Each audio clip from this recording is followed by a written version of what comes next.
Welcome to the Aging and Long-Term Services Department Capital Outlay Request Application recording. My name is Rebecca Martinez, and I'm the Capital Projects Bureau Chief for the Aging and Long-Term Services Department.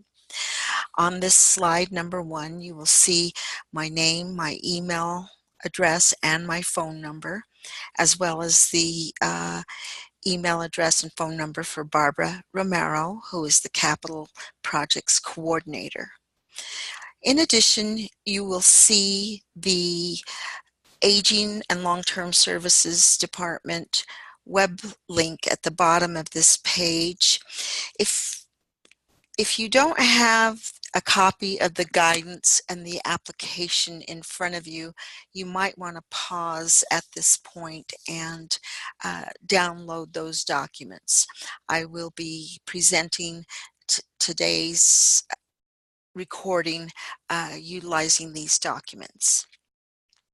The Aging and Long-Term Services Capital Projects Bureau is responsible for the administration of the Capital Outlay Program under the statutory authority of the ALTSD. Capital Outlay appropriations are made to ALTSD to fund aging network capital projects statewide. Some of these projects include those awarded to both local and tribal government providers for construction and renovation projects, as well as for the purchase of vehicles and large equipment, such as commercial kitchen equipment. The Capital Projects Bureau staff work closely with the area agencies on aging, the aging network providers, and local and tribal governments throughout the state to prepare an annual capital outlay legislative request for aging network projects.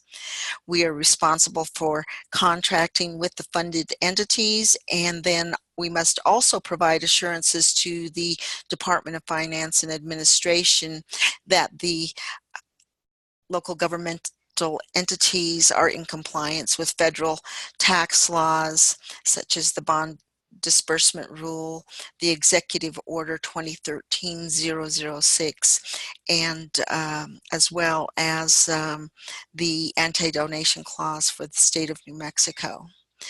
The Bureau also monitors, tracks, and reports project and fiscal status for each appropriation that comes to the Aging and Long-Term Services Department. We process the requests for reimbursement of expenditures, we monitor the expiration dates of the capital appropriations, and we assure the timely revisions of expired appropriation balances. We also provide training and technical assistance to grantees with regard to the planning, project management, and administration of capital appropriations. This presentation is going to cover the guidance document that you can find at the ALTSD Capital Projects Bureau website. We will discuss general instructions for the application, eligible project categories for this application, and then talk a little bit about the application information and certification page of the application. I'll be going through the basic application, facility information, and required forms, and we'll also talk a little bit about the timeline for the application submittal, review, and recommendation. And finally, we will also talk about the project prioritization process and how we evaluate the applications and rank them for a recommendation. The Aging and Long-Term Services Department will only consider projects that rise to a critical status and that address an urgent need or an emergency situation that immediately endangers the occupants of the premises or create a serious threat to the health and safety of the seniors that we serve. So this includes situations where immediate action is necessary, a situation that would disrupt a senior center from operating, or a situation where failure is imminent if it's not corrected in a timely manner.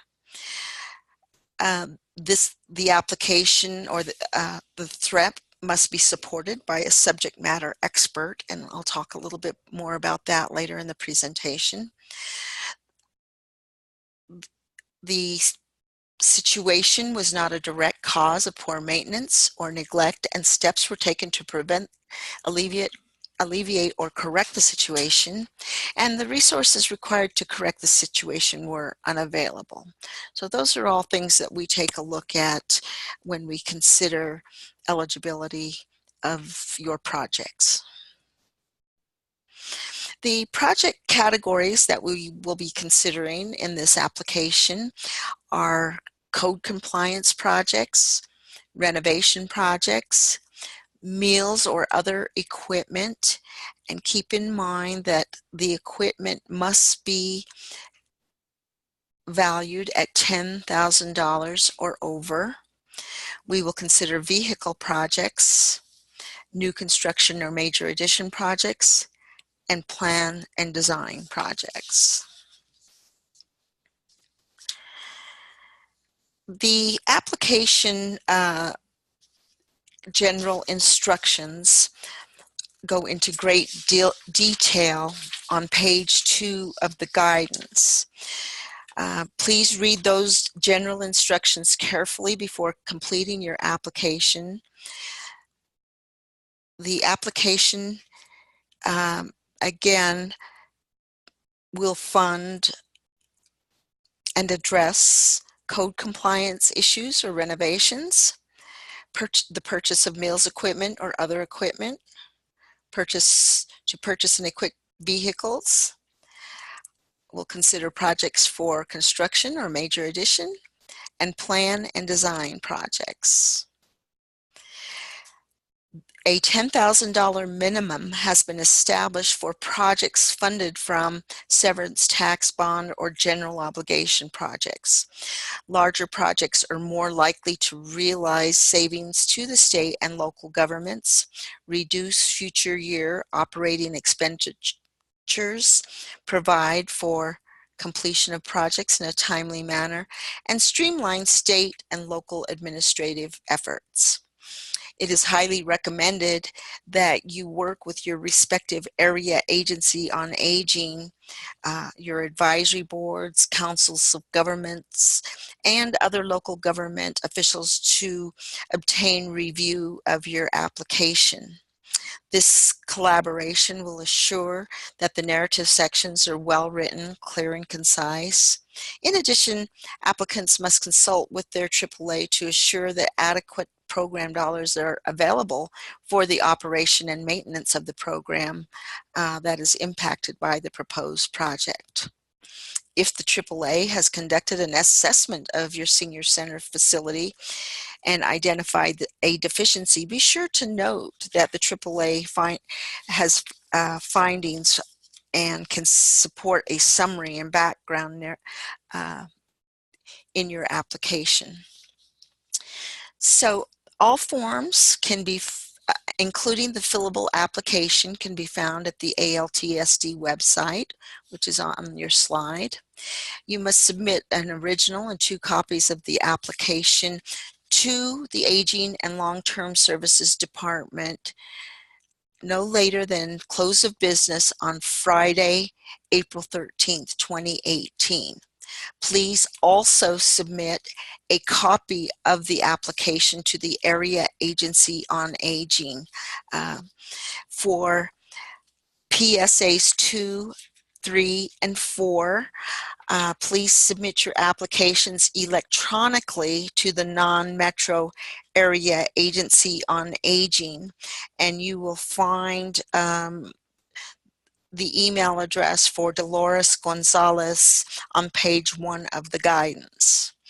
The guidance on page 1 and 2 also contains the contacts for the Albuquerque-Bernalillo County Area Agency on Aging, Michelle Briscoe, the Navajo Area Agency on Aging, Lucinda Martin, And also for PSA 6, the contact is Laura Church, who is with the Office of Indian Elder Affairs. You will find all of these contact information and phone numbers on pages 1 and 2 of the guidance. Be sure and complete all relevant sections of the application electronically and print the hard copy, which must be submitted through the U.S. Postal Service or a postal service of your choice by the deadline. All attachments and required information must be included with the submission. All questions must be answered in detail and only attach the items requested in the order listed. Provide a detailed project description, background that documents the milestones and anticipated commencement, and the end date as justification to assist us in determining the critical need for the project. Be sure and review your requests from last year so that you do not duplicate the same request unless there's some sort of justification, such as the project submitted from the previous year was not funded. And then only one application per facility is permitted. Do not combine projects for multiple sites. Some of the required documents include the asset management listings for meals equipment and other equipment, vehicles, and facility and fixtures. These are required forms even if the funding is not requested in one or more of these categories. Other required documents include the project evaluation, subject matter expert certification, the infrastructure capital improvement plan for your senior facility for 2019 through 2023. We also require quotes or cost estimates and schematic designs, plans, specifications for construction, major addition, renovations, projects. We also require a operating use agreement for non-governmental entities. This would be for nonprofit organizations or private organizations working with the local government to obtain capital outlay appropriations. Also remember, if your program does not intend to submit a 2019 capital outlay request application for your facility, submit page 3 of the application. Check the box provided and to just let us know that you're not going to apply for this round of funding. Just a little bit more detail about eligible project categories. The first category is the A1 application for code compliance, and this includes projects that may be protecting property values and the environment. Could also include a project complying with regulations such as land use or zoning ordinances, health and housing codes. Code compliance and renovation improvements must be detailed, and your application must fully identify the specific issue being addressed. Describe how the issue is identified and how the renovation will address the issue. The request must include documentation in support of the request, such as letters from the State Fire Marshal, the Environment Department, Department of Health, or any other relevant oversight entity. The next category is renovation projects, and a renovation can be a project restoring a building to an earlier condition by repairing or remodeling the project. It can also include projects where you're making improvements to something already in existence.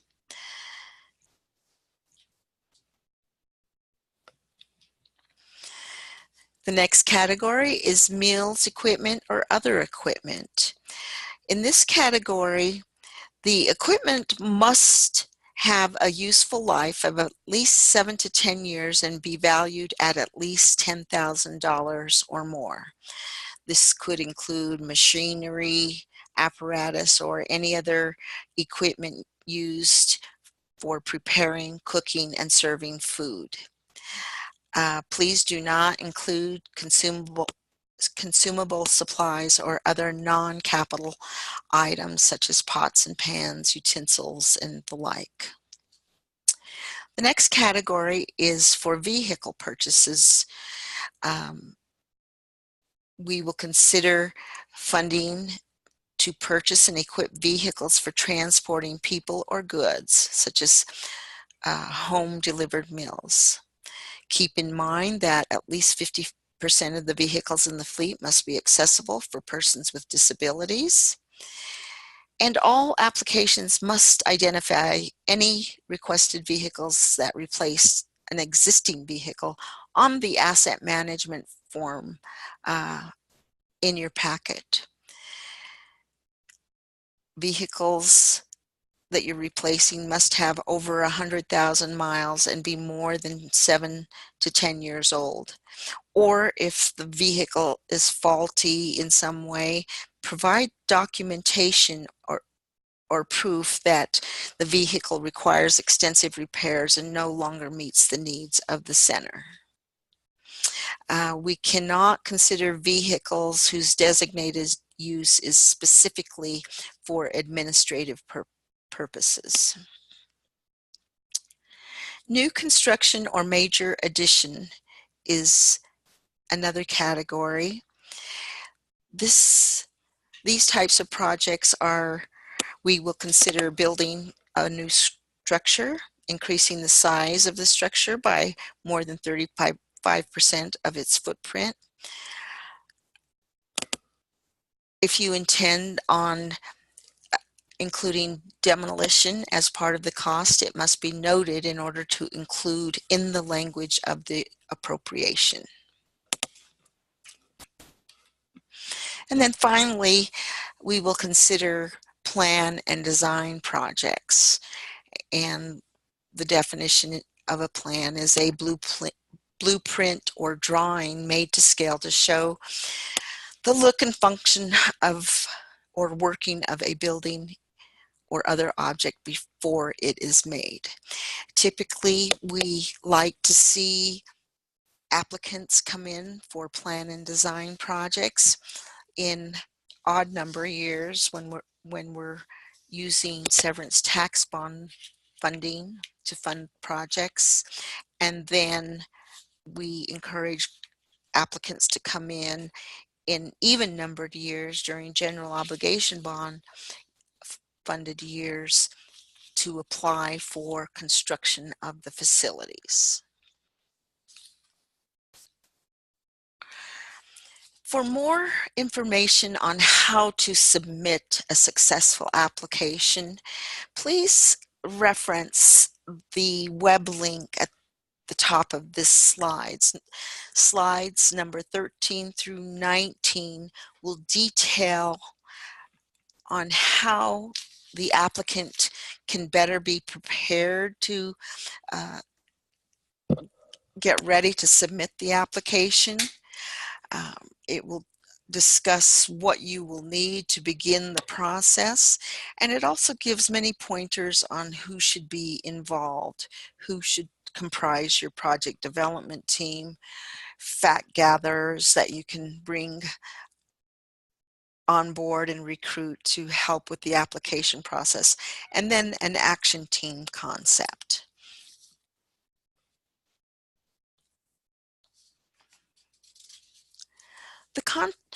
Now we'll shift to the application itself. On page 2 of the application, you will see an application checklist. Please review this checklist and make sure all of the forms are included with your application. On page 3 of the application, it's called the Applicant Contact Information page. The Contact information should be of the person who has knowledge of the project and facility. Also on page 3, we ask questions about the executive order and whether the grantee has filed an annual audit, whether the applicant has a fiscal operating budget approved by the Department of Finance and Administration, and whether the applicant has submitted a financial quarterly report to DFA. These are all things that we must look at as we consider applications for funding.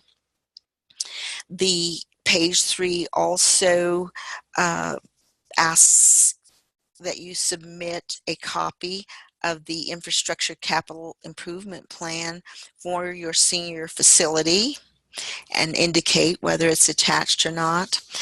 And also the certification from a chief elected official must be signed and titled on page 3 of the application.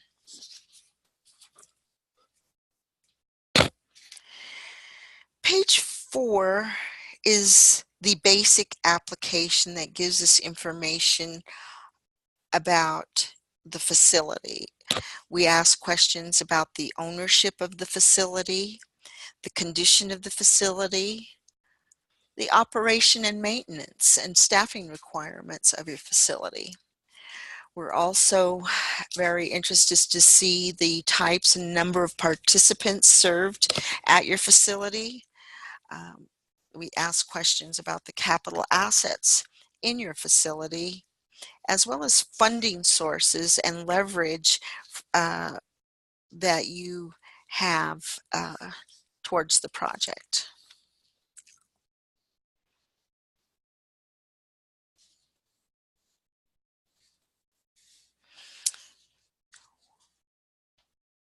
We also ask about the facility data, such as ownership, age, condition, types of repairs. Part 2 of the facility information asks questions about the uses, the size, location, and the nearest similar facility. Part 3 asks questions about the cost benefit and the various types of services and number of users of your facility.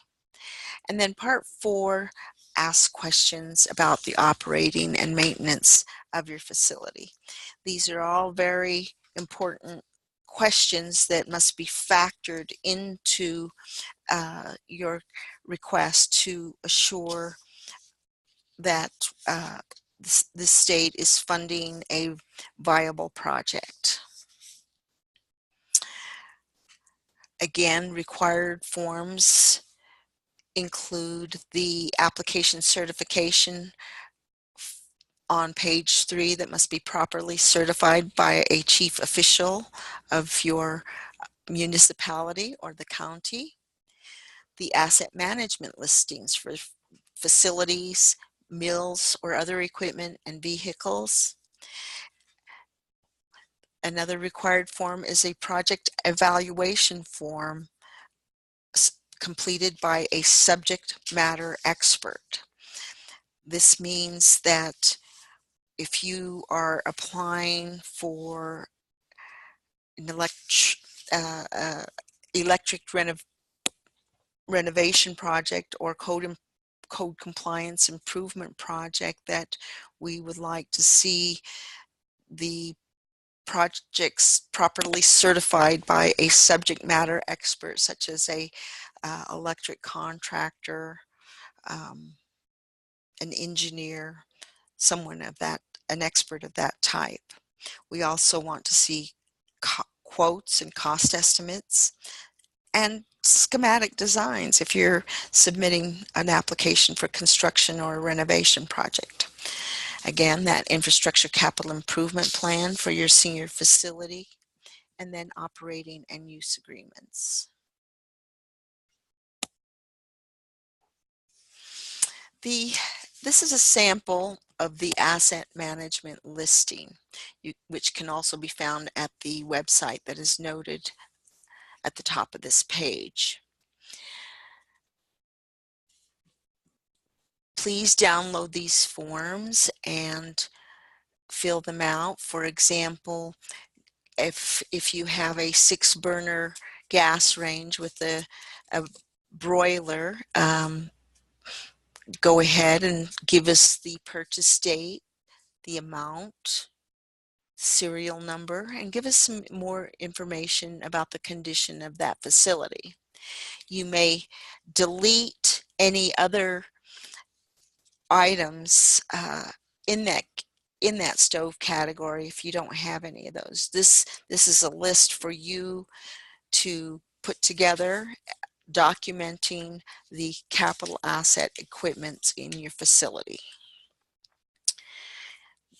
This is a example of the vehicle asset management listing. We want to understand better what vehicles you have in your facility, how old they are, and give us some information about the condition of your vehicles to justify the request if you are submitting in the vehicle category.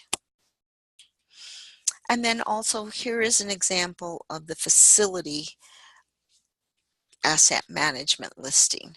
We want to understand better the condition of the various areas within your facility. Give us some details, and keep in mind that we look at all of these asset management listings when we're reviewing your project application. So for instance, if you're applying for a code compliance to fix your parking lot, you must have properly documented the condition of that parking lot in this form to indicate that it is in poor condition and may be a threat to your elders. So the asset management forms must match up with the request that you are submitting. Again, here's a little bit of information about the timelines for the capital outlay request application. Again, the applications are due by the close of business, 5:00 p.m. on April 13th, 2018. We must receive a copy, the original and 2 copies of the application in our office, and then you must also submit a copy of your application to your area agency on aging. For PSAs 2, 3, and 4, please submit your applications electronically to Dolores Gonzalez, whose name and contact information can be found on page 1 of the guidance document. Once we receive those applications, the project review team will work to review and rate all the applications. This happens typically from mid-April through mid-May. By June, the Capital Projects Bureau will meet with the Cabinet Secretary to discuss the recommendation of the project review team, and then submit our state agency infrastructure capital improvement plan by July 1st. After this time, capital outlay hearings are conducted in October and November by DFA and Legislative Finance Committee. Projects are considered, and then DFA will submit a final list of projects in December in anticipation of the upcoming legislative session. If the bill is passed, and if it's a severance tax bond project, it will fund by June of the same year. In general obligation bond years, typically once the legislature has passed the bill, it goes to the voters on the November ballot. And if it's successful, the funds will be available in June the following year. For projects that are funded, the timeline includes a notice that the grantee will receive a bond project questionnaire from the State Board of Finance. Once you receive the notification that your project is funded, complete that bond project questionnaire. It's a web-based form, and there's typically a very short timeline to submit that application questionnaire back to the State Board of Finance. This is an online application. If it's not completed timely, the bonds will not be sold. Once those questionnaires are submitted, the bonds are typically sold within 30 to 60 days. And once those bonds are sold, the Department of Finance and Administration prepares budgets and notifies the agencies when that task is complete. Simultaneous to this, the Aging and Long-Term Services Department will determine the grantee's compliance with Executive Order 2013-006. And then ALTSD will also prepare a notice of grant award letter requesting compliance with the special conditions if applicable, or if it's not applicable, we will request a scope of work. And once we receive that scope of work, we will begin to initiate the grant agreement. Then the clock starts ticking. Keep in mind the bond project spend down rule requires that within 6 months of the bond sale, the project must be 5% obligated with a third-party contractor. In addition, the project must be at least 85% expended within 3 years if it's a severance tax bond project, or within 18 months if it's a general obligation bond project.